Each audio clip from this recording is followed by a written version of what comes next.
Hello, everyone. Thank you very much for joining me today. It's been a while since we've met up and done a Zoom, but I'm very happy to say that since the last time we were together for the last Zoom presentation, the gallery has finally reopened, and it's such a pleasure. It's a great feeling, and I hope that those of you in Toronto and nearby will come to the gallery to see us. So I'm very excited to visit Ethan Stern today. I think that we all have heard and know of Ethan, and we kind of think of him as a Seattle-based glass artist. But just before COVID, Ethan relocated to LA with his wife and fellow glass artist Amanda McDonald Stern. And I'm sure he'll tell us all about that. It's going to be interesting to hear what the impact of the move to LA has had on his work, if any. Ethan is very inspired by the American brilliant cut glass movement from the 19th century. And I remember the last time I visited Ethan in his studio, he told me that that influence came, and he'll have to correct me whether it was his mother or his grandmother, who had a beautiful collection of cut crystal. Your grandmother. Yep. And how influenced he was by that. And it stuck with me. Because I have a lot of my mother's cut crystal, and I've always enjoyed it, but I almost look at it in a different way today. The difference between Ethan's work and the original cut crystal is that his work is not a vessel. So the only thing that Ethan's work can hold is the light, and it does that in a beautiful way. And Ethan will tell us how he creates that value in the work. So Ethan, like many of the artists who we've met before, is very involved in Pilchuck, perhaps Ethan even more so. I think he's been involved there from the very beginning, and he is a trustee of Pilchuck, so congratulations, that's great, Ethan. Before Ethan got his MFA in glass and sculpture from Alfred, he studied ceramics in Australia. And it's gone through my mind, the way Ethan carves his glass, I'm sure that has to come from your original interest in ceramic, to work the clay with the knife. And that's going to be interesting to hear about.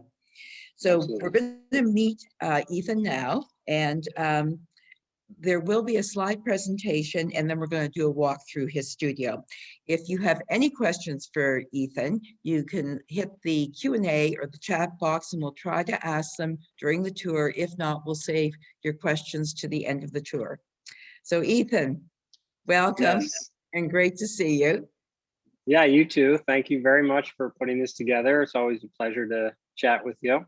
Thank you very much. I miss actually, the last time I was out in Seattle on a tour, I missed not being able to bring my clients to meet you and to enjoy your work and the process.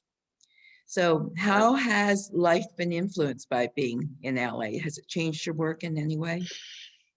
Wow. Well, yeah, I think it has. I mean, I think, I'll talk a little bit about that in my slides, but I've been in LA for almost 3 years now. And, I have seen a little bit of change in my work, really, I would say, around that time, but also just over the last 5 years or so. And that's bringing in more of an element of color. So using more transparency and really focusing on manipulating the light, refracting and reflecting the light with the objects that I make. And I think being in LA, just the amount of sunshine, it's a completely different color palette. We've been, trying to do as much outdoors as we can, and it's kind of that desert landscape. So, where Seattle is very verdant and rich and green, and there's 1,000 shades of green there. Here, it's a little more like, pink to blue, it feels like. So, the sunsets are a whole different animal here. So that has definitely, impacted me. And of course, just the culture here, the diversity and the incredible city of Los Angeles, which before I moved here, I had actually never been. So, what took you? Sorry, go ahead. Yeah, well, what took us to LA? Yes. Yeah, I'm going to touch on that too in my slides, but really, okay. No, it's fine. I can just, I mean, really it was, Amanda got a really great job opportunity, and we were in Seattle and kind of finding ourselves in a transitional period anyway. So we decided that, maybe it was time to make a big change. And, Amanda, she's from Cincinnati, but she lived in Miami for a long time, and Jacksonville, and, St. Augustine, Florida. So she loves the heat, and she was happy to come down further south and try to get away from the rain and stuff like that. So it was a good timing for us. So maybe what we should do before I ask you other questions, let you go through the slide presentation. That way we'll get it the way we should. Okay. So I think we can, no, that's great. Let's do that. And I'm sure there'll be lots of questions that I'll have and that the people on this tour will have as well. Perfect. Okay. So we can ask Daniel to start the slides. And it's all yours now, Ethan. All right. Well, I mean, first I want to say, thank you so much to you, Sandra, and to Daniel, and to your team at the gallery for putting this event together, and really for, through this past 15 months, just to continue to engage glass enthusiasts and support the artists that are in your community. That really means a lot. And it's been a tough time, and trying to figure out the best way to keep people connected is really important. So I want to thank you guys for that, and sticking with me through my transition from Seattle, and kind of, I remember the first show that I had in your gallery in Toronto, John Kiley and myself, and we flew up there and just had a really great experience, and I'm thankful for your support over the years. So anyway, so I've got a presentation here that we'll get through, and it's going to kind of run through a little bit of my history and talk a little bit about who I am, a little bit of my family and my influence, and how I found art. And Sandra, at any point along the way, if you have a question or anything like that, or Daniel, just feel free to raise your hand or just shout it out. Okay, great. Thanks, Ethan. Okay, so so this picture here was taken in LA. I was invited by a magazine who focused on mid-century modern architecture and culture, and they came to the studio and put this together. What's funny about it is that it's a little bit fake in terms of that piece that's on the back there. They kind of took that from another picture and put it in there. So I thought it's funny because the perspective's a little off. Right. Filling in the blank space. Yeah, exactly. So, so next slide. So I grew up in Ithaca, New York. Ithaca is in central New York. It's upstate, but if you're from New York City and you say upstate, you're really talking about like Poughkeepsie or, the Hudson Valley. This is upstate, and it's about 5 hours from New York City. Ithaca is gorgeous. That's the motto there, and it's full of beautiful gorges and waterfalls, and just really beautiful shale and slate rock formations, and a really beautiful place to grow up. This is, I don't know, no, this is not Ithaca Falls. This is, I can't remember which one this is, but anyway, I think my mom's on the Zoom. She's probably shouting it out right now, but anyway, probably. So Ithaca is it's on the Finger Lakes, and it's just a really beautiful part of New York State, and not only the environment, but it's a very creative city. It's Cornell University is there, and there's a lot of I always described it as a place where there's a lot of intellectuals and hippies, and they kind of like somehow got together and created this town of Ithaca, which is a pretty good place. Next slide. And growing up there was really a good experience. I mean, I feel really thankful for the love and support that my parents provided. And as I turned towards creativity as my kind of my focus, and where I felt the most rewarded and where I felt like I could express myself, especially in high school, where I first started turning to ceramics, my parents were really supportive of that. And I feel very privileged to have had that experience. I know that that's not the case for everyone. So my father, Robert Stern, professor at Cornell University, he taught industrial labor relations and sociology, which, you know, when I was younger, I always thought, well, that sounds boring. I don't want anything to do with that. I tried to read some of the books that he, you know, collaborated on, and I just could never understand. As I got older and I moved to Seattle, Seattle has all these large companies like Boeing and Microsoft and things like that. And I started to hear all these things in the news about labor disputes and unions, and I realized that was what my dad focused on, and so I became pretty interested in it, and especially in Seattle because of the commercial industry there. There was a lot happening. So and Amanda's very interested too, so we've tried again to revisit those books and gotten some kind of interesting information about worker-owned corporations and things like that, cooperatives. But anyway, and my mom, Corinne Stern, I think she's here on the call, but she's a really amazing woman who taught deaf preschool children, and also was a nurse working in various capacities as a nurse. And then over the last decade or maybe even two, has kind of gone back to her true calling, which is to be an artist. And she's an incredibly creative person, very inspiring to me, and of course supportive of my journey as an artist. And I in turn am so supportive of her. She has a business in Ithaca called Floof Collage Party, and basically invites people of all ages and types to come to her studio and make art. And she has a lot of materials and kind of craft objects, and she helps people express themselves, and to me that is a really essential, critical activity. So so she's amazing. And my sister Danielle, of course, who lives in Baltimore and has two amazing kiddos, and I'm really grateful for my relationship with her. So, and that's me with the little fat chubby cheeks there. Next slide. And you know, I mean, I grew up a little bit, and you know, kind of became became an adult, and but I still kind of the same like weird funny kid, I guess. I try to be, at least. And I understand that, you know, something that my dad always tried to make sure that we understood was that humor is really the best medicine. And my dad was a type 1 diabetic, and he actually passed away in 2001. And you know, so something that I always carry with me is that idea of humor, and how, you know, that has to carry through everything that you do. And so yeah, so that's that. Okay, next slide. So I'm going to spend most of my time here talking about art and what interests me and how I came to do what I do. And I showed this slide because, oh, maybe it was buttermilk. My mom's chiming in. Buttermilk Falls. Anyway, doesn't matter.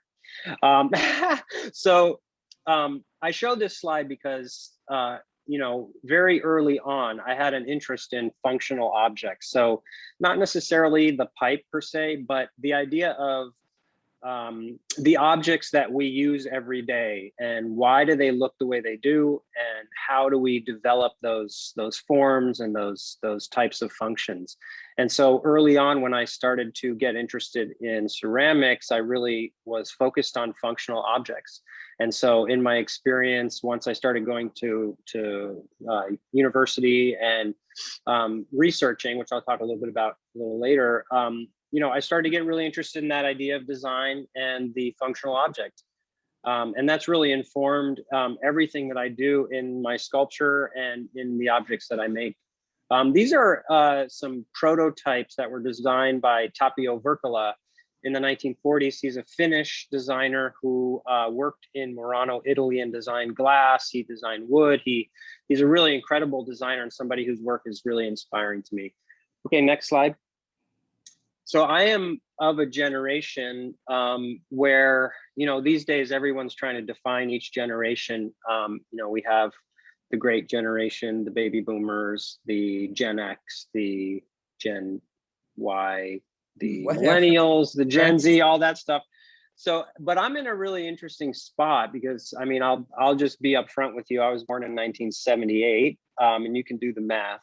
But right at that period, you know, I'm kind of in the Gen X, but some people also would say I'm like an elder millennial, or who knows. I prefer Gen X, but my point is that I was part of one of the last generations that didn't grow up with the internet and with computers readily available and really digital technology being so prevalent.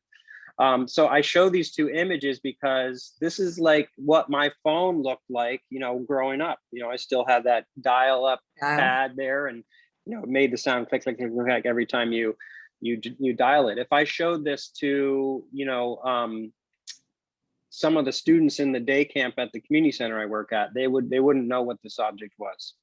And I think that that's kind of an interesting thing. And then the computers, we actually had a really old Apple IIe or whatever this is growing up, and thinking about this computer and the limited capacity of it is just astounding now when we have these mega supercomputers in our pocket. And I remember at Cornell, they had a supercomputer really early on in Ithaca. And I remember I said, Dad, what's a supercomputer? And he goes, oh, it's that building right over there. And I was like, oh, it's in that building? He said, no, it's that whole building is the supercomputer. So, you know, now we have like that much computing power in our pocket. So I think one of the things that influences how I view objects and, you know, the environment around me is just that idea of how things change. Functional objects, how we use them, and how technology impacts that. Next slide. And of course, nature, you know, it's, you know, in my work, I'm thinking a lot about the environment, I use a lot of kind of coastal imagery and things like that. And I think about nature and our impact on it. And this is an image that I took. It's obvious it's a dead bird, but it was really striking to me because aesthetically, it just has this really interesting kind of severity, and it's a really clear image of this. It's like beauty, and it's disgust, and it's all at the same time. And it's kind of has this really interesting contradiction. Next slide. And so, you know, along the way, I've started to think about how we kind of commodify nature and how we turn it into, you know, like maybe functional objects. I mean, in this case, it would be food, but I like that idea of pattern in nature and how it relates to, you know, our kind of human-made objects and surroundings.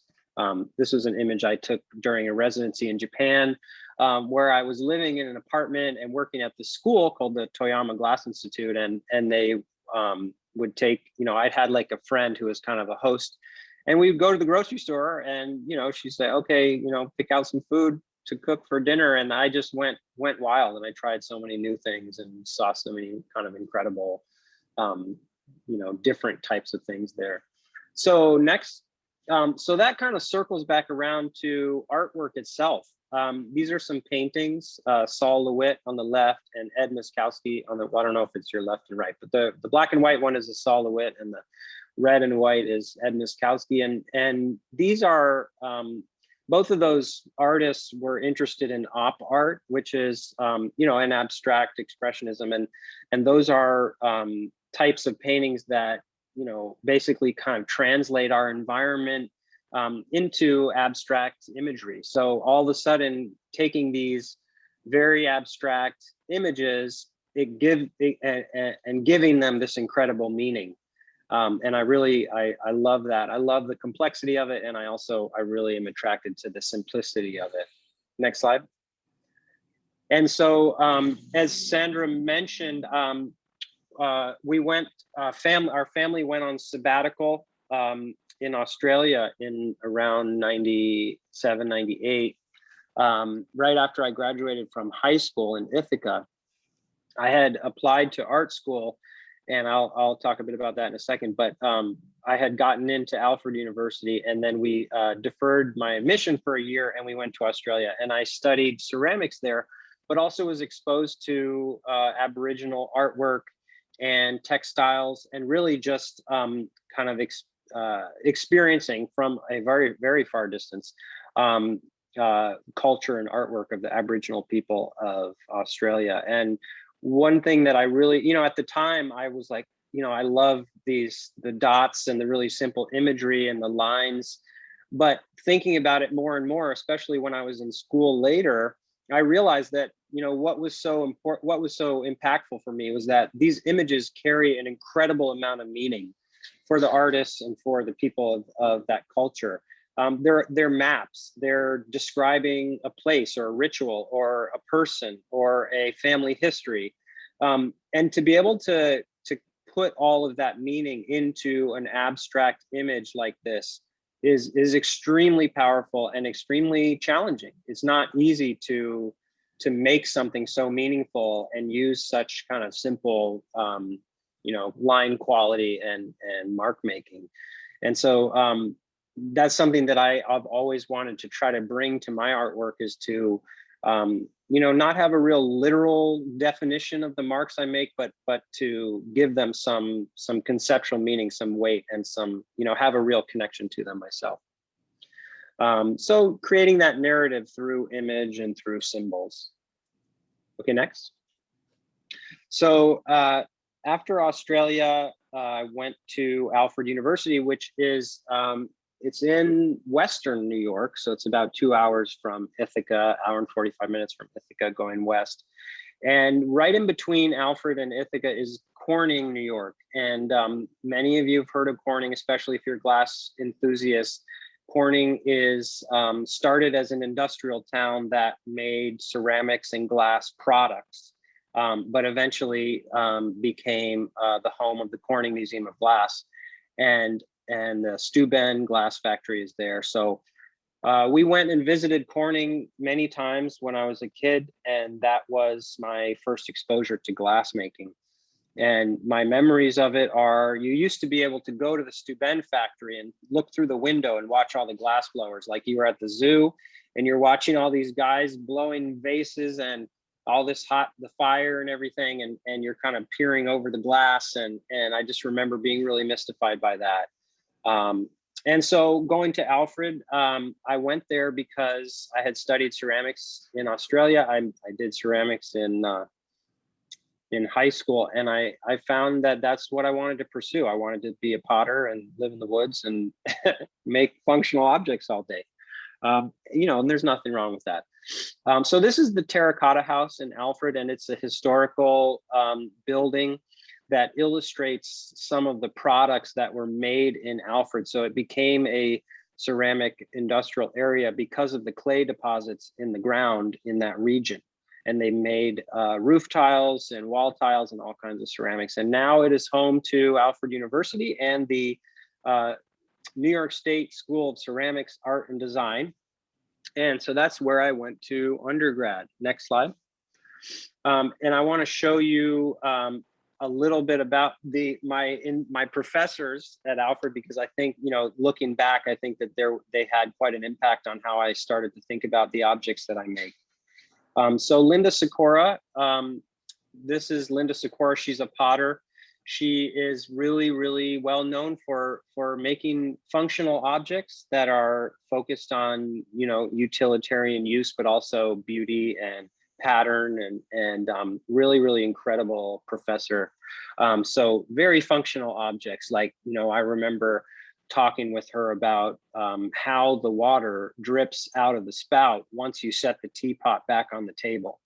And to think about function with that level of detail is something that is really special. And I'm glad that I was able to have that type of conversation in my educational practice. Okay, next slide. And then on the other side of the spectrum is John Gill, who is a ceramic artist who is just full of personality, and take it to the top and drop it off a cliff and pick it up again and put something back together.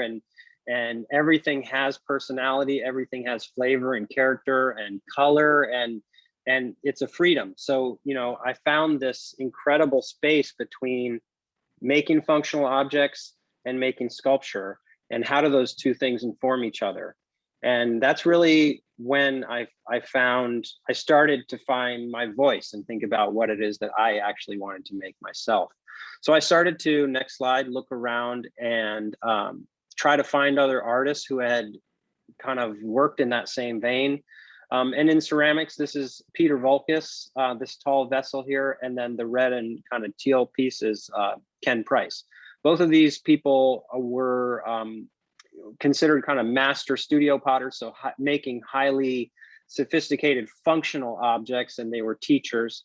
And then they both kind of made this transition into abstraction. And Peter Volkus had this kind of larger than life personality. He actually taught in LA for a long time, which I soon later learned. But he came to Alfred and did a demonstration during my senior year there. And just like, you know, if there's ever a celebrity of the ceramics world, this is it. You know, he had the entourage. He's this big kind of scruffy guy with a cigarette hanging out of his mouth. And I remember, and I'll make this quick, I remember the grad students had to, so at Alfred, we made all our own clay from scratch. We'd take the raw materials, put it in a big mixer, and you'd mix up the clay. So we didn't buy it, we made it.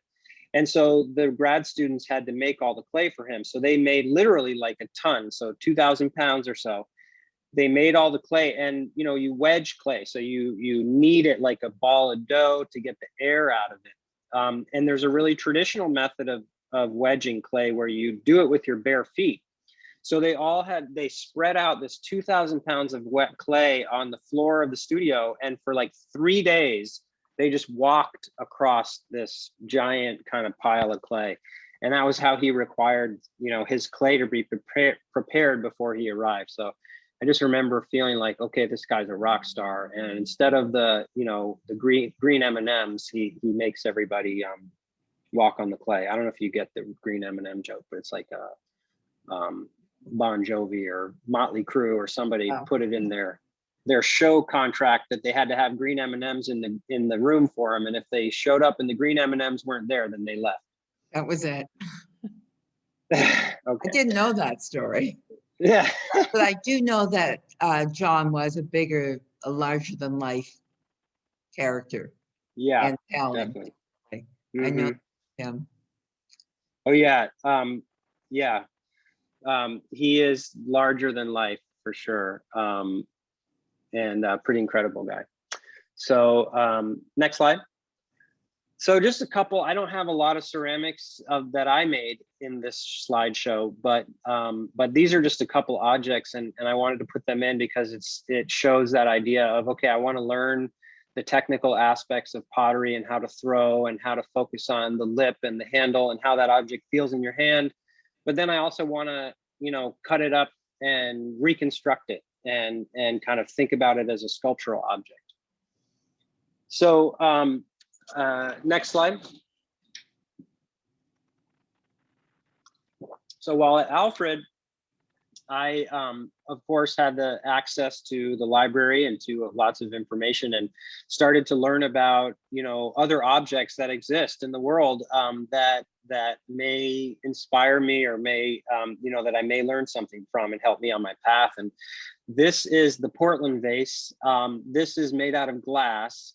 It's the earliest known cameo engraved object of this technical kind of level. And this was made pre-electricity. And so if you think about how this was engraved, I mean, it's incredible. It's a really incredible object. It has a really storied history where it was in a museum and somebody broke in and they smashed it and blah, blah, blah. But anyway, it becomes an important object in my journey because we can see how they layered the glass. So I have two examples here. This is the one that's just all white is just showing the process. That's like a model of how they would layer the white glass on the outside and then cut through it to create the imagery in the finished piece there. And that will later become really important to my work. And I spent a long time kind of studying that cameo style engraved glass. And so I started to try to learn about these objects and the history, and it's a long history. And you have to consider that, you know, you're probably not going to come up with any really truly original ideas. You know, there's that whole thing about everything's been tried. And so the challenge as an artist is to find your voice and you know, make the things that you really connect with. Next slide. So as I started to learn more about handmade objects and functional objects, I gravitated to this, which is the Veronese vase, which is a very typical object that comes out of Venice, Italy, the island of Murano. This object is sort of, at least for glass makers, is kind of the quintessential vessel showing the kind of proportion and beauty of a blown object. And it was originally seen in a Renaissance painting. Nobody knew if it actually was a real object or not. They didn't know who designed it or who first made it, but it soon after started to be produced in Murano by the glassblowers in the factories. And for me, because coming out of ceramics, there was, something we talked a lot about was the anatomy of the vessel. So when you talk about anatomy, you're talking about the foot, the waist, the body, the shoulder, the lip, the neck. We use all these kind of anatomical terms to describe parts of these functional objects. And so the Veronese, for me, it really clearly defined all those parts. We have this foot at the base, and we have kind of this middle section, and then the body. And the body part has this real breadth to it. It's very inflated. And that's something that kind of distinguishes glass from ceramics, is that idea of the molten material being inflated by your breath or something like that. So this is an object that's always really inspired me in kind of this technical frame, but also aesthetically, proportion. And I've tried many times to make it, and it never comes out quite as perfect as this one, but it's fun to try. Next slide. So the other half of my Alfred experience was learning about glass. And, a couple of my professors there, this is Fred Sheeta. He is a neon artist and a glass artist and a sculptor, and a very eccentric guy, really interesting. And he taught me, he was the first glass class that I took was taught by him. And on the second day of class, after we got oriented and stuff, we watched the movie called Quest for Fire. And I don't know if any of you remember that movie, but it's basically about cavemen discovering fire. And so, and I think there may not even be any dialogue. It's just a lot of like grunting and like kind of strange. I missed that one. Yeah, well, look it up. I'm sure it's on Netflix now, but okay. Quest for Fire. Yeah, it's like just a lot of grunting, but the whole point, and later I realized he's showing this to us because glass and ceramics, I mean, it's about fire. It's about kind of taking this material from the earth and changing it and heating it up and, turning it into something else, whether you're talking about firing clay or talking about glass and melting it. So, while it was kind of like, why are we watching this? Later it's an important part of my education, let's put it that way. But anyway, what Fred did early on as a neon artist, in the 70s, was he had this incredible Impala car, and he strapped a giant neon tube to the top of it, and he went out to the desert and he took time-lapse photographs of driving this car back and forth and created this incredible kind of light field, and really inspiring, awesome stuff. And so check out Fred Sheeta. And the next slide. So, Fred brought this real abstract kind of thinking to glass and thinking outside of what we know it to be. For him, the Veronese vase is not the most inspiring thing. It's probably extremely boring to him. And this is Stephen D. Edwards, was my other professor, and he actually lives in Ojai now here in Southern California. But he brought this real glass blowing sense to the experience for me. And this is some of his work that he was making in the 1980s. And he also brought this idea of being a glass artist to the forefront. He spent a lot of his career as a really well-known glass artist, exhibiting around the world, teaching, and just kind of and doing that thing. And he was able to kind of share that experience. And for the first time, I thought, okay, I could potentially be a glass artist. This could be my career. This is something that I could try to do. And he's just a great guy. He always has this crazy Fu Manchu mustache thing, and it's to this day he still has it. This is actually a more contemporary image, but anyway, next slide. So, you know, my own endeavors into glass started out just as a lot of glass artists does, right? This material is so foreign. It's molten, it's liquid, it just makes no sense. And it's like playing the piano, the left hand and the right hand are doing something completely different. And so naturally, when you start using that material or any new material, you experiment and you let the material dictate what happens to a certain extent. And so this is a piece called the Cincinnati Bubble Tool, and it's a found object and fabricated steel and wood and these blown objects. So it was kind of, for me, it was taking this idea of the glass that had been produced in the factories for so long and taking it into the studio, the art studio, and letting it run free and not controlling it, learning from your mistakes. And man, when you start learning how to work with glass, failure is a daily occurrence. It's a challenging material, but you know, you learn a lot from that. Next slide. So one of the things that I'm going to pause and take a sip of water every once in a while here, by the way. But one of the things that Fred Sheeta always talked about was Pilchuck Glass School. And I'm going to talk a bit about it here in my show. But every summer, Pilchuck would call up Fred Sheeta and say, hey, do you have anybody who you think might want to come out for the summer and work here? And so somehow Fred said, hey, Ethan, do you want to go to this place? And I was like, I mean, sure. I'm not going to like summer camp anymore. I outgrew that. And I don't want to have to get a summer job in Ithaca because I worked in a hardware store and I had a ponytail and an earring. And I'm telling you, I got made fun of so much in there in the hardware store. But so I was ready to do something else for the summer.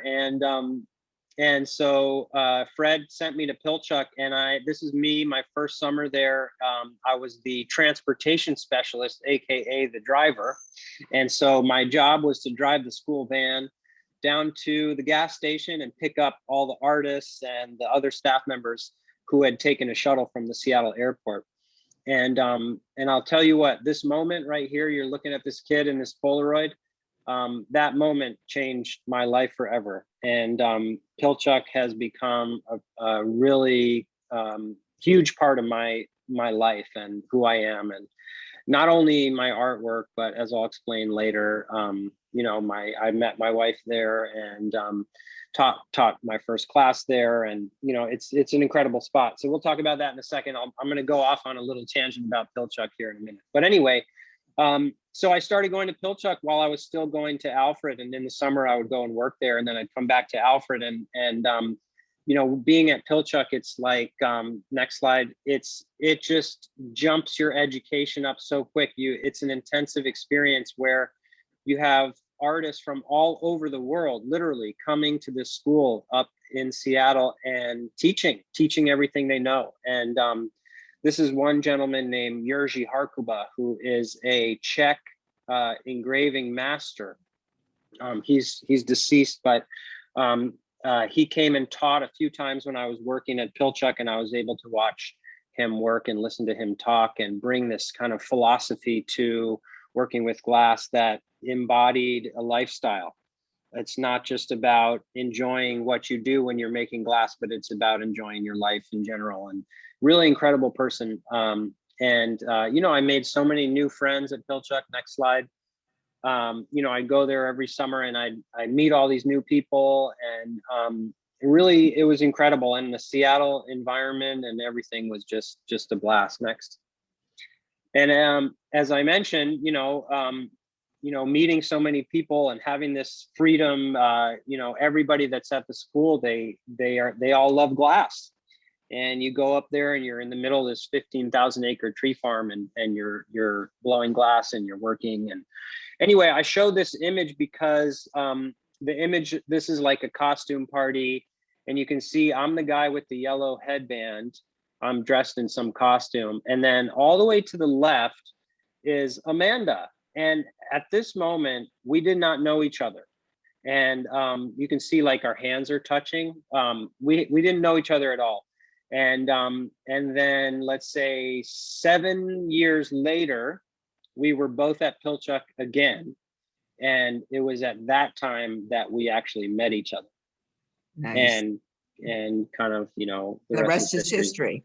Yeah, so this is Amanda McDonald Stern. She's my partner and an incredible artist, and I'll show you a little bit of her work later on. Okay, next slide.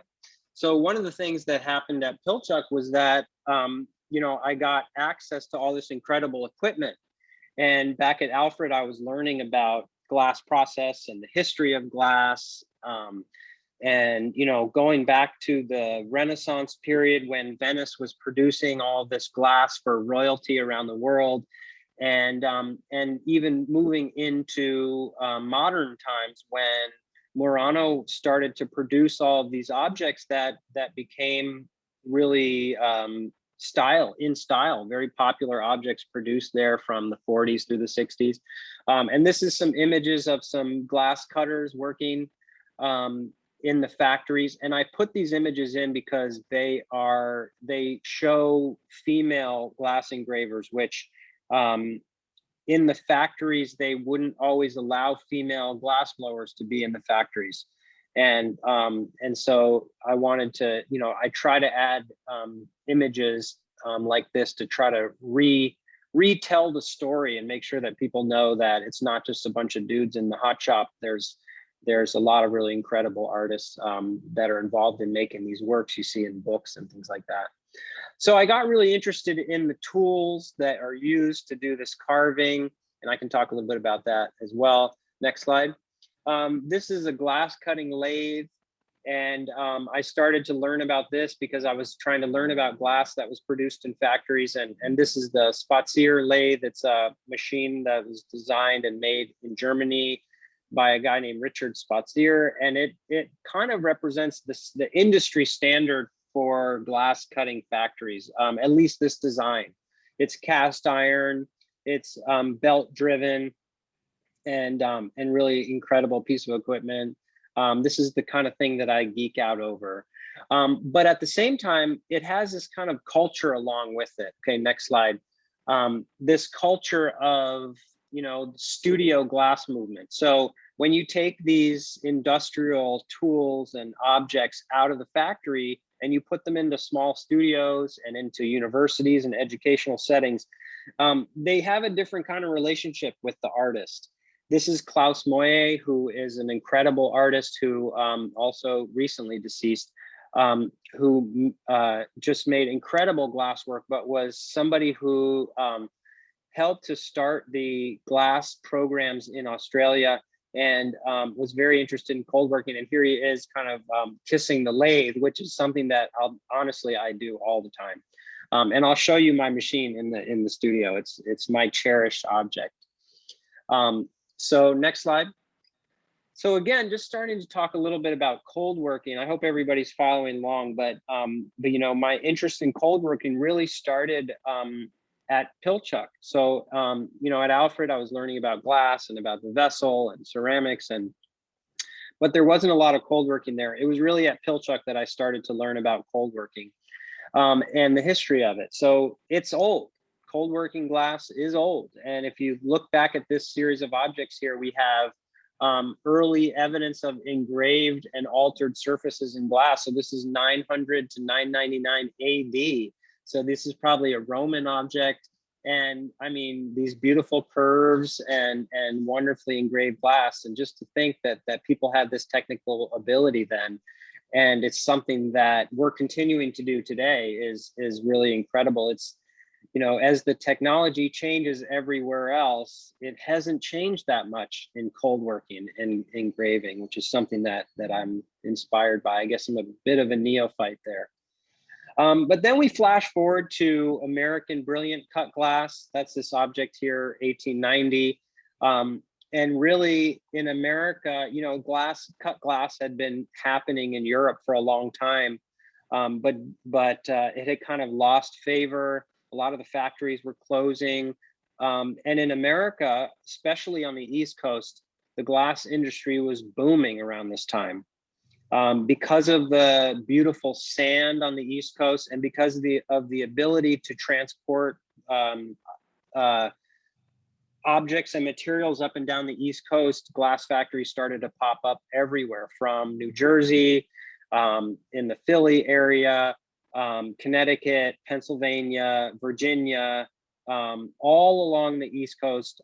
These glass factories were popping up. And so the American Brilliant Cut glass kind of scene came about, and people started to really love these objects. Personally, I think they can be a little bit ugly. They're a little, I mean, there's so much happening there. It's like, it's just hard to look at. But you see this gentleman here on the at the lathe, and this is actually an image from Ireland, from the Waterford factory. I just want to point out, no safety glasses, bad move. But anyway, you know, cold working this object, you can see the scale of it. And, you know, this is especially in Ireland, this type of cutting has been going on for centuries or so. So in looking at this type of work, next slide, I started to look more to kind of the modern era of objects. And so that would be kind of the 20s through the 50s or so, 60s. And these are a couple objects produced in glass factories during those times. And what was starting to happen was outside designers were starting to come into the factories and design objects. So these were people who didn't really have an education about glass and were bringing an aesthetic that was from somewhere else. And it created some really, really beautiful objects. So the goblet on the left, I believe, is Austrian. And the vase, the red and blue vase, is from the Czech Republic. So I really started to get interested in this idea of cutting through color to create pattern on the surface. Next slide. These objects here are the bowls, the bowl and the vessel there. Those are designed by Carlo Scarpa, who is an architect. And then the object here, the black and kind of red brown object, is Flavio Bianconi. Now, what's so interesting about these two works, looking at them together, is that this is Venetian glass. Okay, so when you think about Venetian glass, you typically would think about a goblet with a horseshoe, or sorry, a seahorse stem or a dolphin, or lots of filigree and these giant Venetian chandeliers, very over the top, kind of rococo, you know, this just kind of like really exaggerated finesse. And during this period of time, that aesthetic in Venetian glass started to be stripped away. And it was the idea of making objects that everybody could approach, that everybody could understand, kind of came about. And that had to do with the Bauhaus, which is a school that was teaching design around that time. And also just the idea of bringing, you know, design to everybody. So Carlos Scarpa brought this kind of Asian aesthetic, like of historical Asian pottery, to Venetian glass, and the surface pattern that was really kind of simplistic but complex. And I love that. It's kind of brings the objects closer to ceramics. And then this Flavio Bianconi, this is almost like an ugly object. It's like when you look at this, you don't think of this as a beautiful piece of artwork. It's almost like it's deflated. It's like somebody stepped on it. It's like it fell on the floor. It's all about the mark making and the idea of the fingerprint of the artist. And you know, for this to be a popular object that is a piece of Venetian glass, I mean, that is just worlds apart from the Renaissance. And I really love that idea. So it kind of ushered in this new era of modernism in glass making. Next slide. And then that started to kind of transport all over the world. And you know, Murano and Venice became the central kind of place for artists and designers who wanted to create objects with this new sense of abstraction. This is Yoichi Ohira, who's a Japanese designer who went to Murano to make his glass objects. And these are heavily carved and polished and just very inspiring objects to me. I just love them. So let me take a little drink of water, and then we'll move into some of my work and my move to Seattle. And if there's any, I don't know if you have any questions or anything you want to jump in with, Sandra. Next slide. Yeah, let me see if there are any questions. Oh, the falls could be Buttermilk Falls, Watkins Glen. I think that's from your mom. Watkins Glen. Yeah. Okay. Is that it? All good. Okay, there you go. It's probably Buttermilk, I think. Okay. Your mom will let you know when we're done here. Oh, you better believe it. Yeah. No, that's all for now. No other questions. But what you're talking about is so informative. Thank you very much. Yeah, of course. Okay, here we go. All right, here we go. So, you know, I know I spend a lot of time on that kind of historical context, but it is really important to how I've thought about my work and my place in it. And you know, I've always wanted to make sure that I took an expansive view of you know, whatever I'm doing. So anyway, after Alfred, pretty much the day after I graduated, I moved to Seattle. And I did that because I wanted to be a glass artist. I wanted to work in glass however I could. I kind of made a commitment to myself at that moment that I was only going to work in glass. Whether it was working for another artist, working in a small factory, working in some kind of glass industry, or as an artist for myself, that's what I wanted to do. And going to Pilchuck for a few years, you know, that was Seattle seemed like the place to go. Pilchuck's just 60 miles north of Seattle. So the other reason why I wanted to go to Seattle is every single one of these red arrows is a hot glass studio. And so when you think about the region, the Northwest region, there's 100 or so glass studios just within, you know, the Seattle, Tacoma area. And now there's the University of Washington has a glass program. University of Puget Sound in Tacoma, the Museum of Glass. We have Dale Chihuly, we have the Glass Eye, the Glass House, you know, and then tons of independent artists working in glass. And so that's what brought me there. And my studio used to be down there. There's one of the arrows that's right over downtown. That's to my studio that was there. So next slide. So once in Seattle, I started to work in production glass studios and work for artists. And these are some of the really early objects that I was making. Between going to Pilchuck in the summer and then getting free time in the studio after work or on the weekends, you know, in the production studio I worked in, I was starting to make my own work. And these are some of the early objects. These are called bamboo bottles. And they're taking that idea of cameo engraving, right? Layering colors of glass together and then carving them away. So for me, initially the cold working, which is what the grinding is called, the carving process, it to me was so connected to ceramics and to that clay process. And so it kind of really grounded me in glass because I felt like I could bring what I knew from ceramics to the material. So that idea of carving, of taking this material that's generally not, you know, you can't touch it. You can't really approach it when it's hot. You can't put your hands on it. But the cold working part, you know, it allows you to carve and to really leave your mark there. Next. So these are bamboo bottles, and I have a couple here in the studio. I'll show you guys. And then I started to really try to refine the objects that I was making and think about that layered glass and how I could kind of create an organic surface that also kind of had the vessel anatomy. And so I really started to kind of try to think about how I could manipulate that anatomy and where's the lip and where's the foot and how does this object live in space. And so these are vessels. They have holes in the top and you know, could potentially hold water. But at this point, when I was first starting to make objects, I was carrying that kind of vessel knowledge with me because it created a framework for making these objects, you know, for creating surface and pattern. And as I went along in my work, I started to abandon that idea of the vessel more and more. Next slide. And it was actually at this time making this work that I started to, I was picked up by a gallery in Seattle called Vetri International Glass and the Traver Gallery. And at the same time, I had met a gallerist in New York City, Alice Chappell. And she she started taking my work to SOFA, which is the Sculptural Objects and Functional Art. And it's an art fair that would happen in New York, and at the time, Chicago. And so for the first time, I was getting, a little bit of exposure and for the objects that I was making.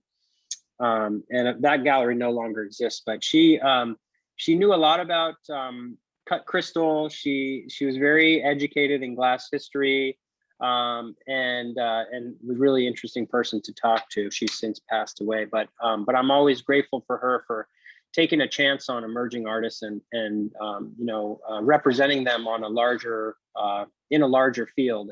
And okay, next slide.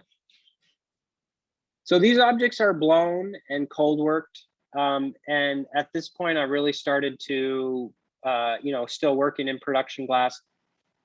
I actually left Seattle for 2 years and I went to Tennessee, where I was artist in residence at the Appalachian Center for Craft. And I spent 2 years making my work, and after being in Seattle, it's kind of a glass rat race there. There's a lot of glass artists. Every summer you have a whole new flock of young glass artists that move to Seattle after they have a great time at Pilchuck, and they're like, you know what, I'm going to be a glass artist. And they move to Seattle and they try to make it. And I had a little bit too much of the rat race at that moment. And so I went to Tennessee and I did a residency there for 2 years. I worked with a guy named Curtis Brock, who is a professor there.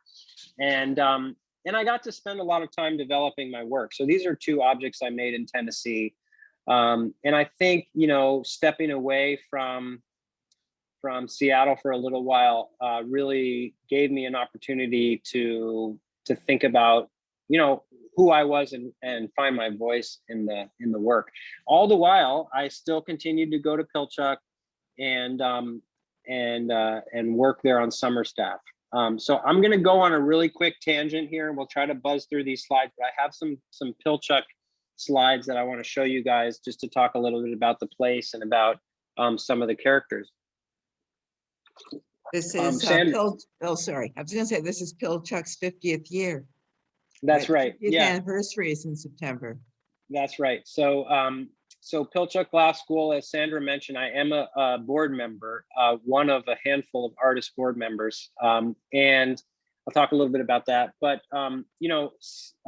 Pilchuck is 60 miles north of Seattle, and this is Pilchuck Glass School as it looks today. As an institution, it's on a 15,000 acre tree farm. Next slide. And that's a big tree farm. And Pilchuck takes up about 50 acres or so. And that 50 acres is endowed to the school. So that means it won't ever be logged. The rest of the tree farm is actively logged. And the owners of the tree farm are friends of Pilchuck. And it's an incredible place. This picture, it may have a filter on it, but no, it doesn't have a color filter. It just has like a vivid filter. So these colors are actually really on this stump. And this was like maybe a month or less after they had come through and cleared all these trees. So this is like fresh cut stump. And it just illustrates the beauty of the environment in the Northwest, and these trees that are so old and so incredible. Next slide. So real quick, I'm going to give you the real quick Pilchuck story, okay? Good. We want not only because I'm doing my duty as a board member, but because this is a really special place, and as Sandra mentioned, a 50th anniversary right now. So this is Pilchuck the first summer, okay? So Dale Chihuly, maybe you've heard of him, maybe you haven't. He's a very well-known glass artist. One of the founders of the studio glass movement in the United States, along with Harvey Littleton and Dominic Labino and some other characters. But they went out, Dale wanted to start a glass school. He taught at RISD, Rhode Island School of Design. He grew up in Tacoma, Washington, so he wanted to start a school just for glass, and he wanted to do it up in the Northwest if he could. And so he ventured out and he found this tree farm, and he, next slide, he befriended the owners of the tree farm, and he started to bring his friends out, and they started to build what later became the school. And so next slide. When they got out there, there was nothing there. They had to build everything from scratch. They had to clear some trees. They had to build their own housing. This is one of the really early kind of dwelling units that they had out there. And next slide. And they filled it with characters. This is Fritz Dreisbach. He came, and he's an amazing glass artist. He lives on Whidbey Island, really, really good human. And he was the only one who really knew how to build furnaces. Next slide. So they invited him out, and he built the first glass furnaces that were at Pilchuck. And this is them. Next slide. This is John Hauberg and Ann Gould Hauberg. These are the owners of the tree farm, and Dale befriended them. And they loved glass, and they loved the artist. The artist that came to Pilchuck every summer, lived in tents and did all this crazy stuff. And they ended up funding the first decade of the school themselves. And they loved that it was on their tree farm, and they really supported it. And they kind of ushered in this era along with Dale and with other artists of turning this into a real school. And so this is the hot shop. It still looks like it today. This is exactly where that tent was in the first picture. But they built this structure there, which is what contains the hot glass studio. Next slide. Here's an example of some of the cabins that the artist built to live in. This is Buster Simpson's Bennett McKnight treehouse. It's built on top of a stump. It's still there today. Next slide. This is another, next slide, Daniel. Yep. This is another dwelling. I'm not exactly sure whose this was, but basically they go down to the dump or to the reclaim yard, and they get whatever materials they could, and they build stuff to live in. Next slide.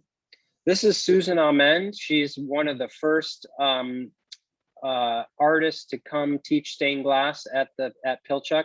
And she's another board member, and she lives in Ojai, which is here in Southern California.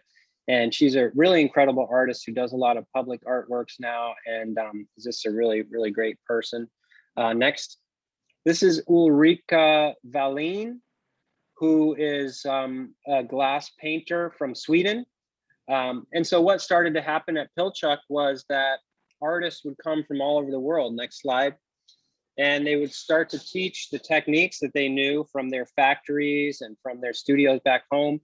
And they start to teach them to students. And these students also came from all over the world. That's, I think that's Jan Erik Rietzman, who's also from Scandinavia, and then Sonia Blumdahl behind him. And she is one of the, very well-known glass artists, and one of the first female glass artists to really be known for having incredible technical skill in the United States. And she's still making work today and lives in Seattle.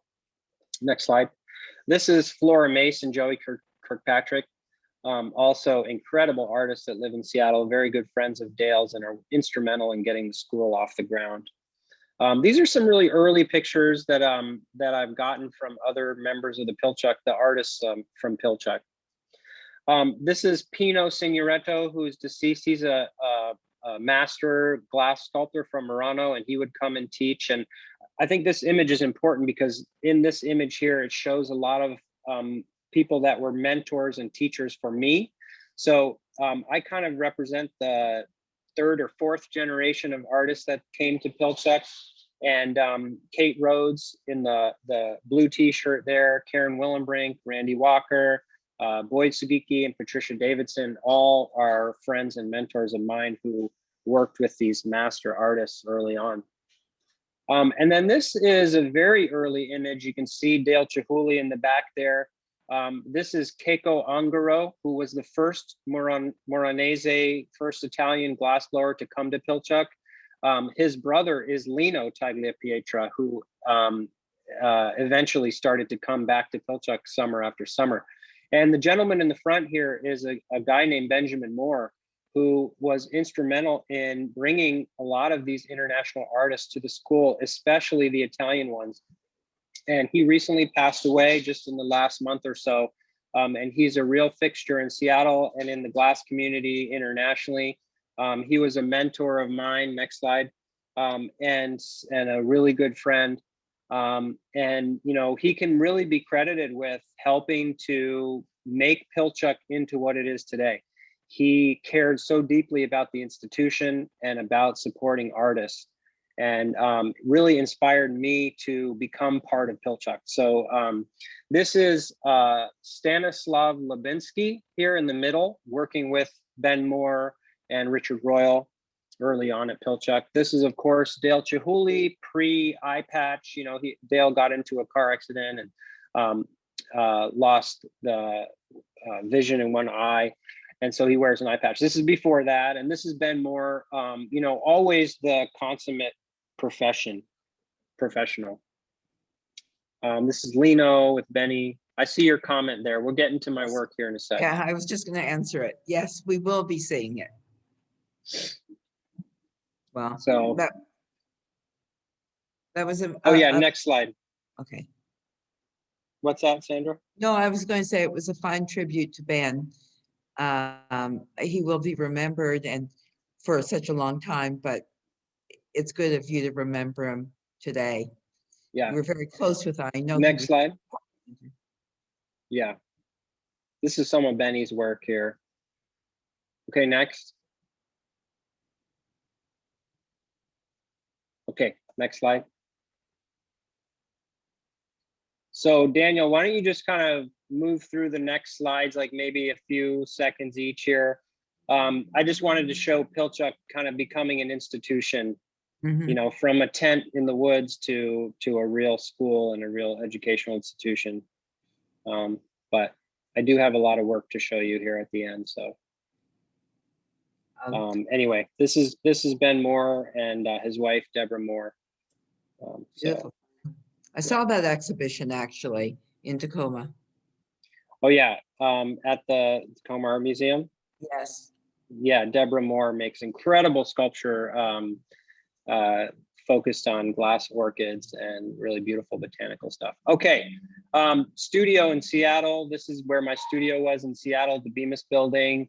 I moved to Seattle and after Tennessee, I went back and I was able to start my own studio and make my own work there. Okay, next slide.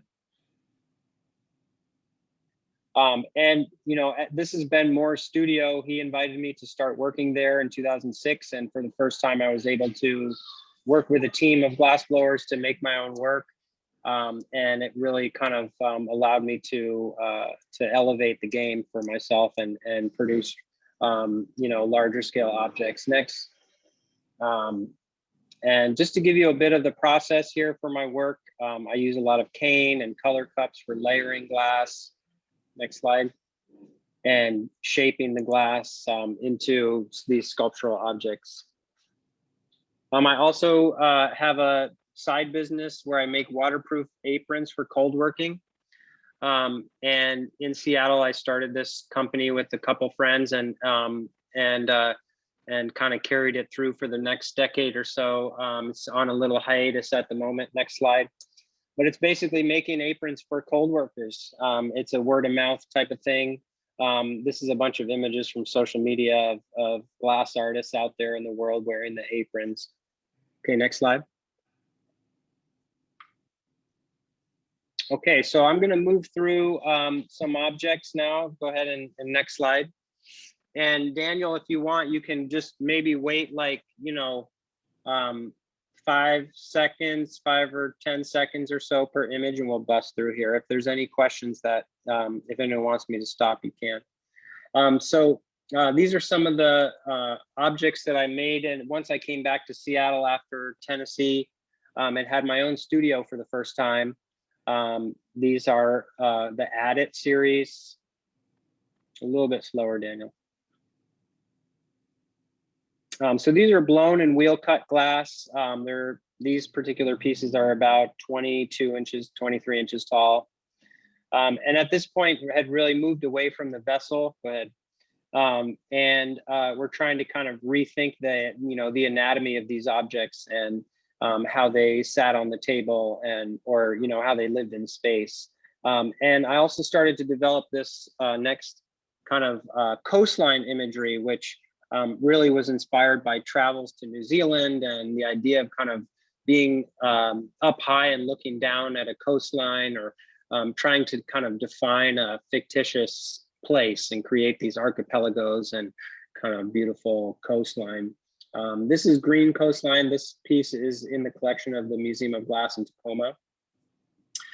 So these are wheel cut glass, and so I cut them with diamond wheels and stone wheels.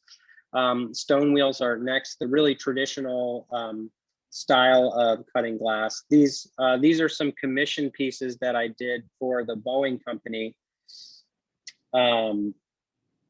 They were given for the Boeing company when they were given as gifts to the airlines. So this the previous one was Norwegian Air, and then the one you're looking at now is for Kenya Air. And so these are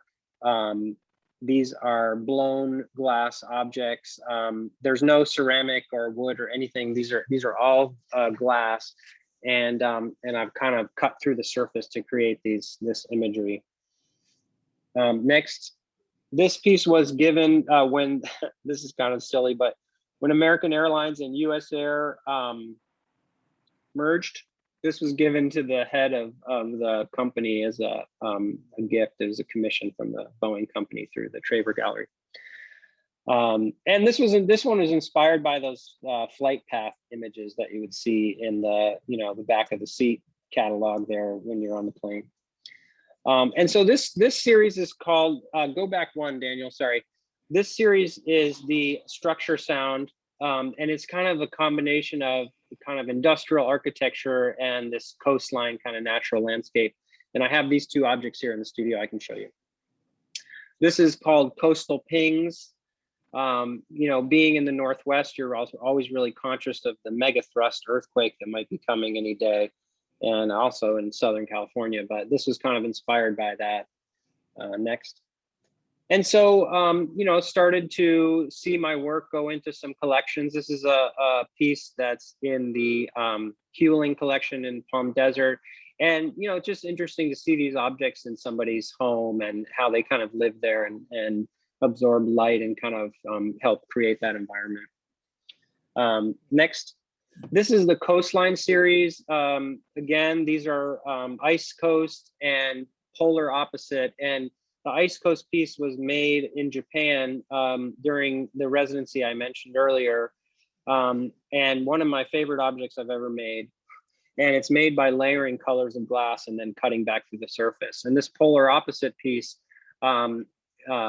was made right around the time that the polar vortex came and landed over us. And it's a bunch of layers of black glass on top of clear with some purple, and it's a really one of my favorite objects that's here in the studio as well.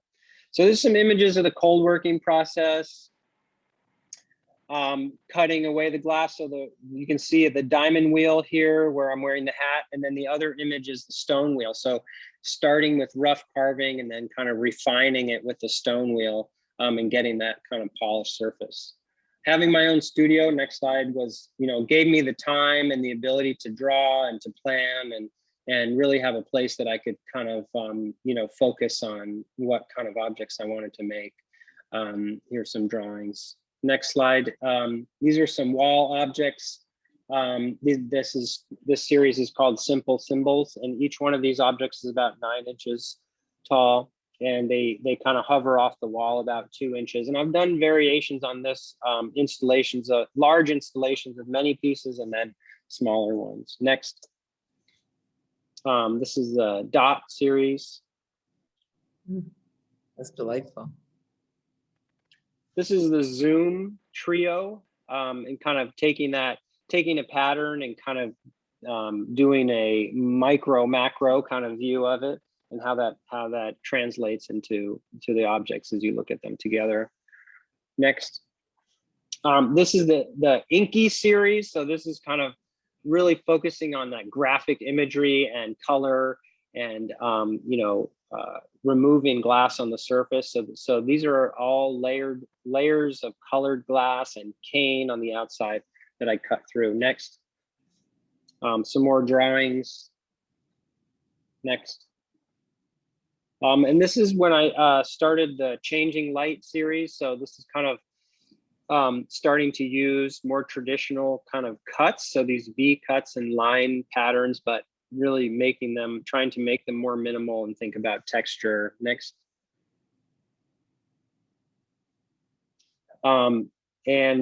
So you can see how the surface kind of translates into this kind of natural surface there. Next slide.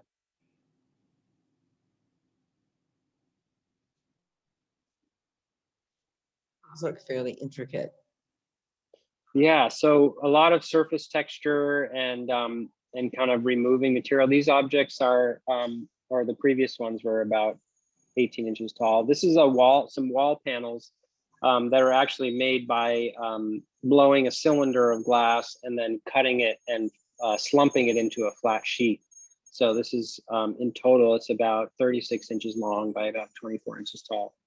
Next, so I started to focus on these wall installations, and these are just showing a bit of the process of installing them. Next. And these panels are cut out of sheets of glass into different shapes and carved, and then they're installed on the wall. Next slide. Is that current work? Are you doing that work now, Ethan? Yes, yes. This is a current piece that I have here. Yeah. Beautiful. It was actually installed at the Bellevue Art Museum in an exhibition there right before I left Seattle and came down from there. Next slide. This is the Lunar Light series, and I have a couple of these here. And this is kind of a distillation of the Coastline series and the kind of cane on the surface, that changing light. So the object of these is to try to kind of capture light inside of the object and kind of get it to push through and shine outside. This is called Lunar Light Bright, and this is a detail. Next slide. They're so luminous, aren't they? Yeah. Okay, next slide. This piece is called Mizu, which is Japanese for water. And so this is blown and wheel cut glass. Next slide. This is a detail of some of the cross-cut pieces. That's a series that I've started that's really more directly inspired by the cut crystal that Sandra mentioned earlier. Next slide. This is the Cascade, is what is the name of this piece. Next.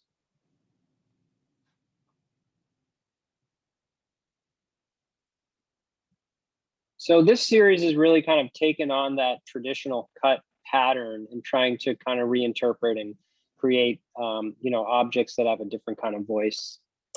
This is an image, next slide, Daniel, of the process. So holding the object in my hand and cutting. So all of the lines that you see on each piece are all cut by hand. There's no no mold or like a pattern that I'm using to cut it beyond just drawing on the surface. Next slide. So this is the finished piece there. This is called crosscut obi. And so I kind of draw on the surface and then, cut all the marks by hand.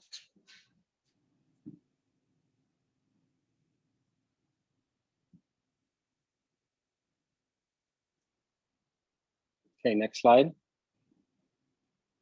Beautiful.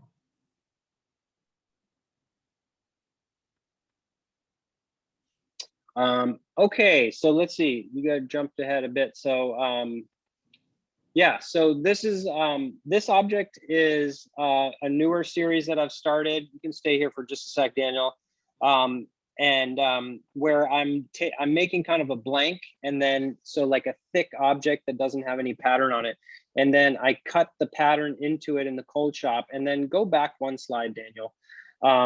And then I pick the object up again on a punty and I fire polish it in the glory hole, and that kind of creates this very different look. And okay, you can go forward. And this kind of more of a wet object, so really glassy kind of surface, and the optics are really, really incredible. So that's something I've been exploring. And next slide. So just to jump around a bit back to that cut crystal, these are some more examples of American brilliant cut glass. so over the top and hard to look at. I did a series recently where I focused on clear glass and kind of reinterpreting these patterns. Next slide.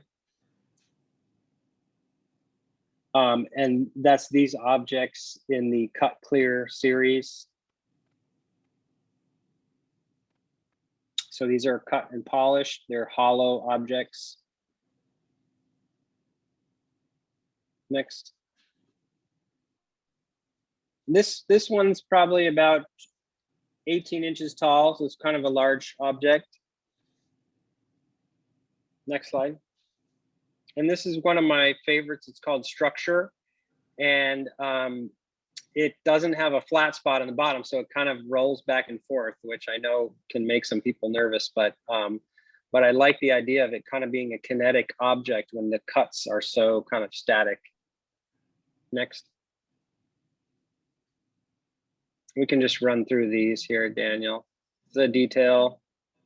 This is crosscut fin. Detail there. Wow. It's another detail. Beautiful.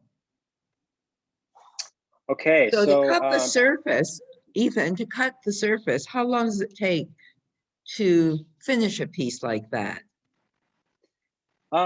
It takes a really long time, many hours, because my process is I cut with diamond wheel. So I draw out the whole pattern on the surface, right, with a China pencil, like a wax pencil or a regular pencil, and then I cut the glass with a diamond wheel, so it's a little bit more of like a rough wheel that removes material. And then I go back in with a successively finer diamond wheel, so I get a little bit of a finer surface, like sandpaper. You know, like sandpaper, you start with 80 and then you go to 100 and 200 and 400 and 600. Grinding glass is the same. So you start with a rough wheel and you move to a fine one. And then after the diamond wheels, I use a stone wheel. So I go through each cut with a stone wheel, and that gives it a relatively polished surface. So the stone wheel itself, it cuts very slow, but it polishes at the same time that it cuts. And then I use pumice on the surface with a brush. If we have time, I can show you a little bit of that once we go into the studio. Okay. But I think we got to kind of go a little quickly here. So next couple slides, I'm just going to show you my wife Amanda's process and her artwork. So this is Amanda. She's an awesome glass blower. She's makes a lot of different types of work, but she's really been inspired, next image, by the work of Dominic Labino and his investigations of color in glass. And also I put this in here, Joseph Hoffman, who is a Austrian designer who worked in glass, but also designed all kinds of things. These are some ice cream molds that were designed by Joseph Hoffman. So next slide. Amanda has a really good sense of color and form in her vessels. Next slide. And this is an example of some of the objects she's making now, and they're modular. So the inside, the middle, and the outside all are interchangeable. Next, and fit together, and you can kind of alter which pieces go together and how they fit. So really beautiful aesthetic and a great designer. So just pause here for a sec. Yeah, go to the next slide. The reason why we moved to Los Angeles is because Amanda got a job as the operations manager for the Haas brothers. The Haas brothers are twin brothers who are artists and designers here in LA. And they make ceramics, they make marble, they make textiles, and all kinds of really wacky sculptures. And they're really kind of weird artists, but they make really cool stuff. And so she works with them very closely in their studio and production practice. And so that's why we actually came down to LA in the first place. Okay, next slide. So this is us. We're California people now. You know, really, we're Seattle people for a long time, but we're enjoying the sun. We're enjoying the palm trees and the environment. just to give you a real quick update of what I'm doing now. Next slide. I am currently, on top of being an artist, I am the executive director of the community center of La Cañada Flint Ridge.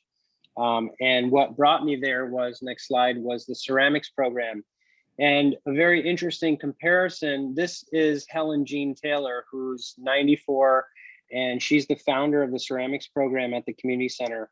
And a very similar story to Dale Chihuly and Pilchuck, in that she started the ceramics program at the community center in 1968 and carried it through for the next 50 years.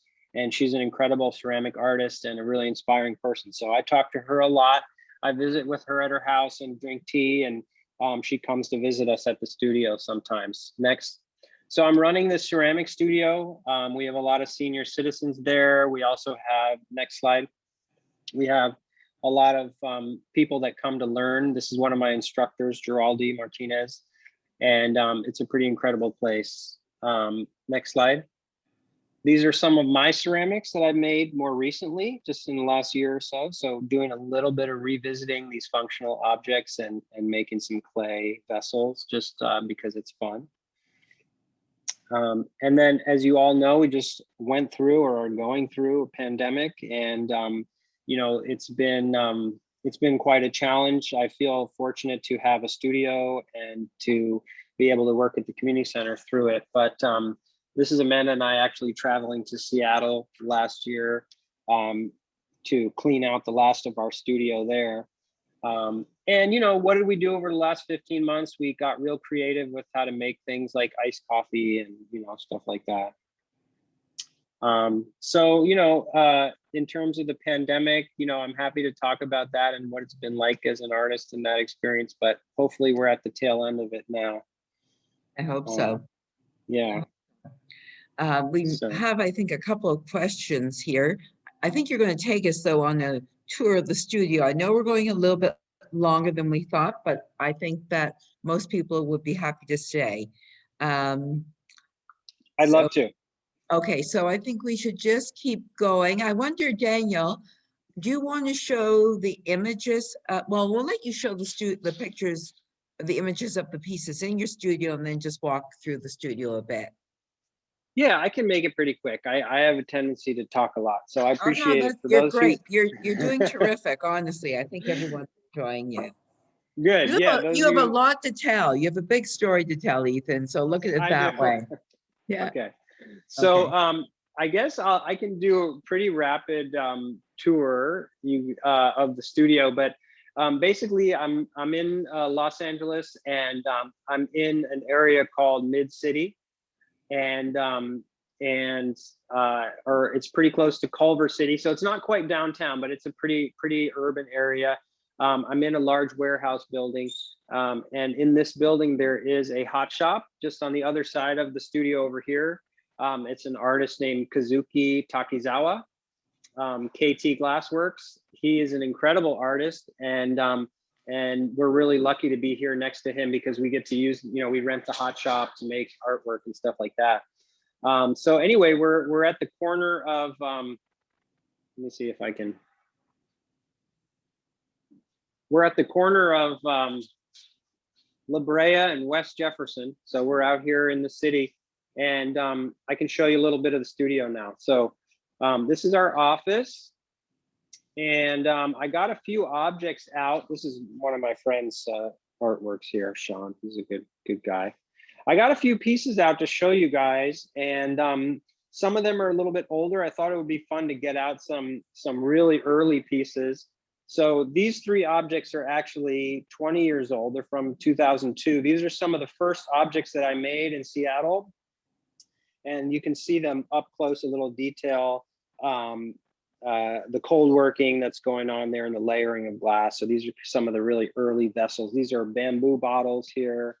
And those kind of translated into some of the other work that I made. This is some of the Coastline series. This is called Tilt Coast. And you can see that kind of layered color there. It's hard to see the texture, but the backlighting is really nice for kind of getting a sense of these objects. I like this piece a great deal. The tall blue piece. Yeah, this is Lunar Light Beach, and it is a very large piece. You can see by my hand. It's a really one of my favorites, and has a lot of volume on the inside, which is really kind of why I like it. And then this is that polar opposite piece, and you can kind of see the, can't really see too much texture, but you can see the kind of wheel cutting there. This is an object that's in process right now. It's part of the crosscut series, but you can get a good sense of the detail of how the cutting happens. And for those of you that are interested in process, you can see here, there's like some China marker, some wax pencil there. And that's, I continuously am marking the object as I'm cutting it. This is the structure sound piece here. This is Mabel. Say hi, Mabel. Hello. Okay, enough of that. Here's some of Amanda's objects. Okay, let's go out into the studio and I can just show you a little bit about what's happening here. So this is our space. Amanda and I, we work in here, and let me just flip around here. So basically, you know, Amanda has a setup over here. And this is our color sample wall. So let me go show you this. This is where we made all these blown samples of all the different colors that you can use as a glass blower. And it's just an incredible resource to have when you're making objects, because you can kind of just take a look, and it's like a palette of paint, and you can kind of, you know, figure out how you want to use that color. And Amanda, the incredible designer that she is, and I might be giving away her secrets by showing you this, but what she's done is created these samples so that they fit on top of each other. So you can stack them like that, and then you can see what colors they make in combination and how they look when you put them together. So you can kind of interchange and see how things fit together there. This is some of the new work that she's making, these kind of solid abstract forms. Here's some other pieces of mine. This is a very old piece from Tennessee. This is called Trace, and it's a vessel, and it has kind of white glass on the surface. This piece is called Harbor.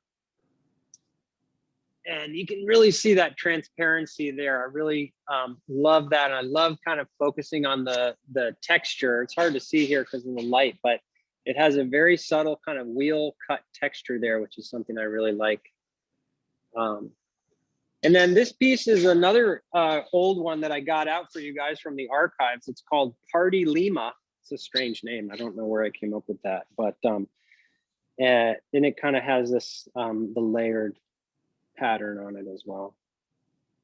Okay, let's see. So she does flame working. That's where you work on a torch. So this is her torch right here. And then we have some kilns, and you can see all the hand tools that she uses here. Very cool, very fun stuff. We have this great natural light in here, which we're really excited about. Oh, and the SPCA is across the street. So we get to go pet the dogs when we're feeling like it. Okay, so I'll just give you another little tour. I was going to show you the cold shop, and then I don't know, I know we're kind of running out of time, and I'm always conscious of that, but I wanted to show you a little bit of the cutting glass if you're interested in seeing that. But let's see. So let me flip this back around. So this is the cold shop, and these are some of my machines that I use to cut glass with. And this is my wheel wall. That's kind of a mouthful, but this is where I store a lot of the wheels that I use. And these diamond wheels, these are the diamond wheels right here. So this right here is full, it's made out of brass and bronze. And then there's diamond abrasive material inside of the metal. So you can see the shape of the wheel there, and each wheel has a different kind of grit. You know, some are rough and some are fine. You can see this one has big diamonds on it right there. That's very rough. You can see these are really rough too. So it removes material really quickly. And then you would move into more finer wheel like the one behind it, you can see the difference. That's 2 diamond wheels right there. So this one is real aggressive, and then this one is really fine. Okay, and that's how you get the different surfaces. Some polishing wheels. Now, right here, these are stone wheels. I hope you guys are all with me. I'm just kind of going on this tangent. But anyway, these are the polishing wheels, the stone wheels. And a lot of these wheels came out of the factory, a glass factory, and then they were somehow, I bought them from various places, or they were given to me. But this is how I get the polished surface. So all these stones are actually, these are also, different shapes, and they cut the glass and polish it. Okay, so like they look large to be doing the cuts. Yeah, well, some of them are really large, and actually I can show you like this right here. So this wheel is actually made out of natural sandstone. So this is like an actual piece of stone, and you can tell because it kind of has a grain to it. And even though it's really large, you can still make small cuts with it. And oftentimes in the factory, if they had a design that had like a really straight line or something like that, the bigger the wheel you had to use, the faster it would cut the material because there was more surface area to cut the glass. And so you would find in the glass factory very large wheels because they cut really, really quickly. I don't know if that makes sense to you, but if you want to do really small, like tight curves and stuff, then you would want to use very small wheels, because you can only make a curve that is the diameter is the same size or bigger of the actual wheel you're using. I don't know if that makes sense, but anyway. So here's some more equipment in here. Here's a couple pieces in process. I wanted to show you, this is kind of the beginning stages of an object here. So this is what it looks like right out of the hot shop. Okay, so it still has that shape, but it's not quite as refined yet. And then from here, I will carve the edges using the belt sander here. I have a lot of abrasive belts here that I use to carve the surface. Here's some of the aprons, okay? Little plug for Diamond Life. Anyway, so I draw on the surface, and then I'll cut wherever that paint marker is. I'll kind of cut there. You can see the coastline imagery there. I have some notes about where it was made and what kind of glass it is. And here's a piece that's in process as well. Beautiful. I like the color palette you're using now as well. Yeah, it's a lot more kind of like rich, like amber and apricot and ruby. I'm really liking that sort of palette.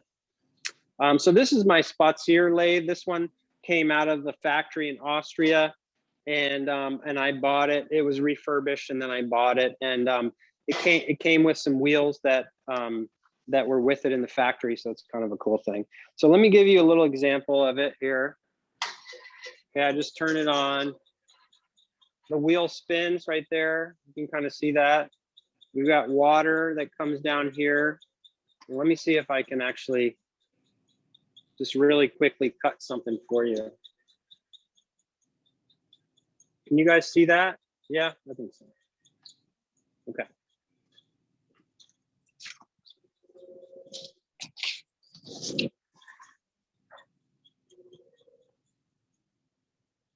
So I'm going to put some water. You always put water on the wheel because the friction from the diamond will make it get hot. Okay, this is going to be loud, by the way, but I'm just going to make a couple cuts on this cylinder here and show you what it can do. So I'm actually holding the object in my hand and bringing it up to the wheel, kind of pushing it in there.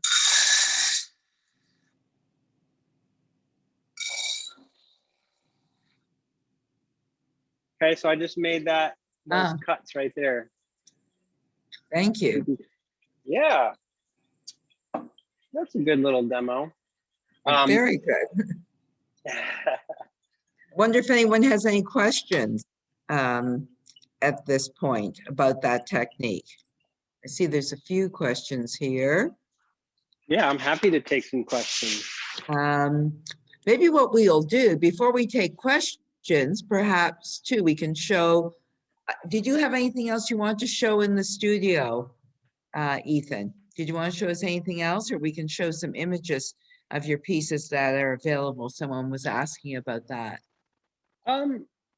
Yeah, I think I'll just give you the rest of the spin around here. Sure. Here's another piece that's in Oh, I like process. that. Beautiful. So drawing on, this is a commission piece that I'm working on. Mhm. And then this is where we work with the color bars. These are the glass colors we use for glass blowing. So we break them up and bring them over to the hot shop.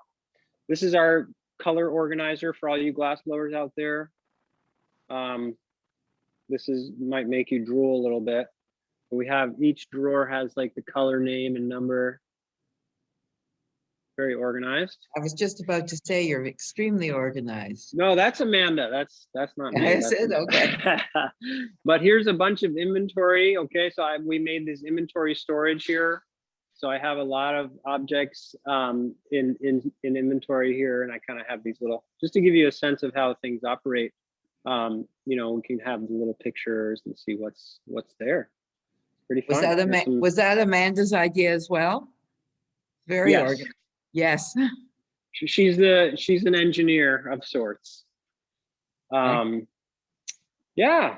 So yeah, why don't we go ahead and you can show the images that are available, take questions, whatever you would like to do. Yeah, we'll show the images and then I'd love you to answer some questions.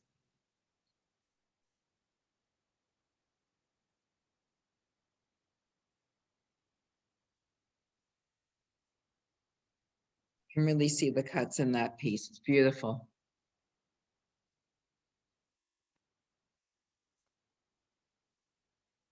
Yeah, so some of the clear pieces that you're showing were in an exhibition in Biot, France, where I went to work in the Purini glass studio and had an exhibition in the town in Biot. And Biot is kind of a glass town. There's a factory there, very old, and it's a really, really interesting place. So some of these clear pieces were exhibited there.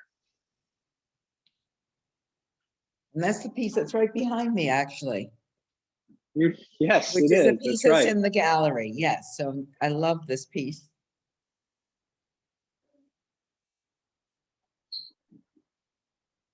Beautiful reds.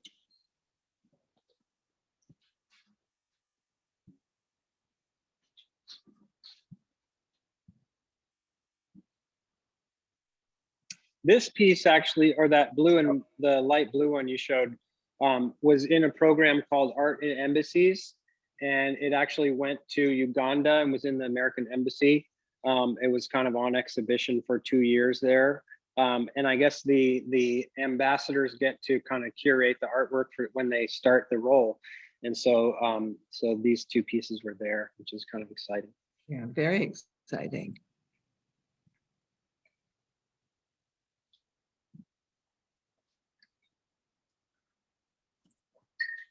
And this piece we saw in your studio, Lunar Light, I think is a beautiful piece.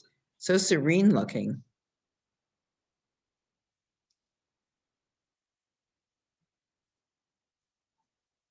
I think we saw this earlier in the tour, didn't we? Yeah, this is here. I had this out in front of the window.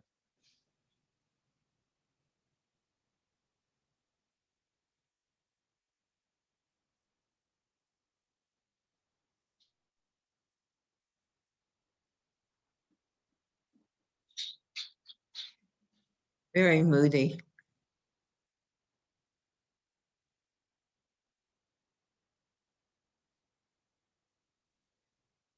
Excellent. I love your work, Ethan. Thank you. Really do. Now we will see if there are any questions for you.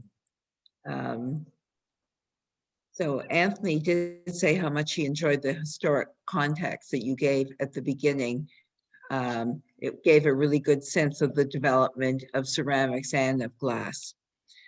He also said that it's amazing how you maintain such clean lines, freehand and eyeballing. It all looks like a precision cut. What do you have to say about that? Is it? Well, Yeah, I mean, it takes a lot of practice. I mean, it's about learning how the wheels cut the glass and trying to have some control over that. But when I looked back at the like American Brilliant Cut class, the technical kind of ability of the cutters in the factory is just, it's incredible. It's crazy almost. And so I wanted to kind of unwind that and try to, make really uniform, kind of symmetrical lines. And it takes time. Go slow and stay between the lines. So there's a difference between the Coastline series and the way that carving happens and the more cut inspired pieces. The coastlines are very spontaneous. I kind of move in lots of different directions and cut the pieces in different ways, very unconstrained.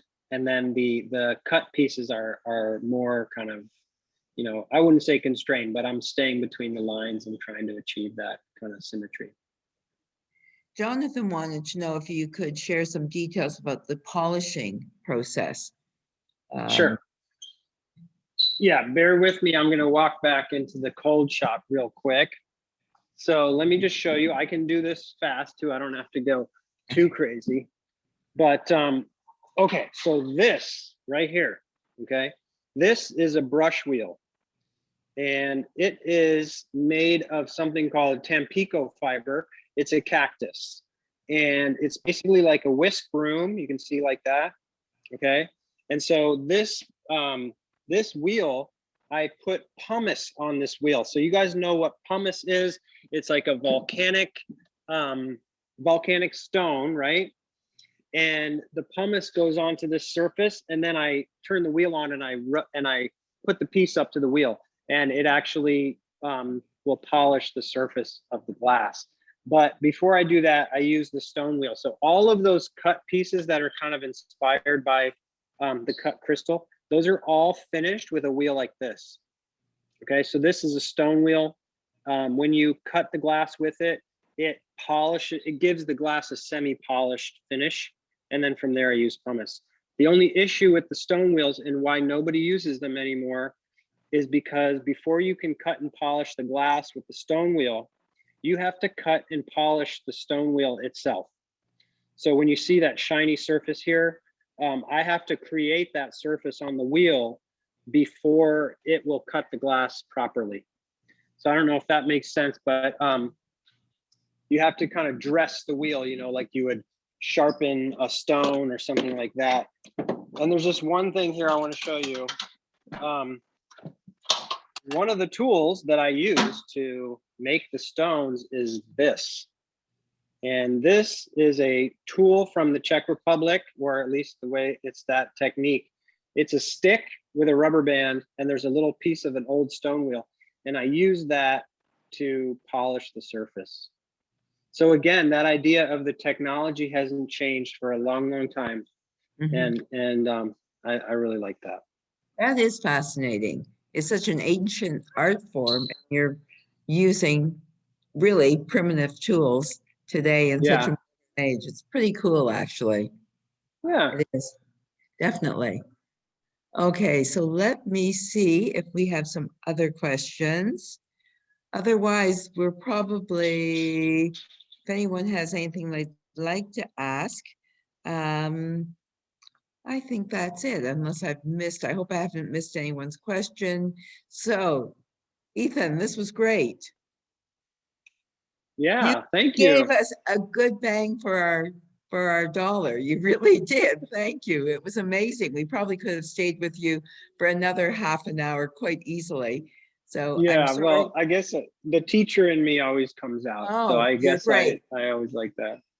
Next time I make arrangements with you, I'm going to allow more time though, or let people know we'll be at least a couple of hours. I think you were amazing, and I can't tell you how exciting it is to hear about your new life in LA. And I'm excited to get new work from you and maybe come down and visit you.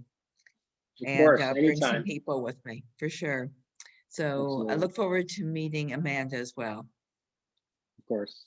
Okay. Yeah, great. Well, thanks everybody, and thank you for sticking around.